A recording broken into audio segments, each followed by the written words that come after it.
তোমার বাবা যা যা লাগে সবকিছু কিনে দিব। আসসালামু আলাইকুম। ওয়ালাইকুম আসসালাম। আরে বাচ্চাকে নিয়ে কোথায় যাইতেছেন? আরে ভাই সাহেব, ওকে আজকে মার্কেট করে দিব, ওর যা যা লাগে সবকিছু কিনে দিব। আরে হঠাৎ করে কেন? কোনো লটারি লাগছে নাকি?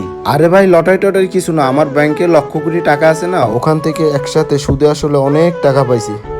আরে সুদের টাকা দিয়া বাচ্চারে কেনাকাটা করে দিবা? আরে সরো সরো, তুমি মনে হয় একদম ভালো। তসিফ ভাই, আপনার দেখা দেখি আপনার বাচ্চাও কিন্তু একদিন সুদ খাবে। আরে যাও ভাই, তোমার কাজ থাকলে কাজে যাও। বাবা, আরে বাবা, দেখে চলাফেরা করো বাবা, দেখে চলাফেরা করো। বাবা আমার হারাম টাকার কোনো কিছু লাগবে না, চলো বাসায় চলো। বাবা, আপনার সন্তানকে যেরকম শিক্ষা দিবেন ঠিক ওইরকমই বড় হবে। এমন কিছু শিখাবেন না যাতে তার বড় হয়ে হারাম খাওয়া লাগে।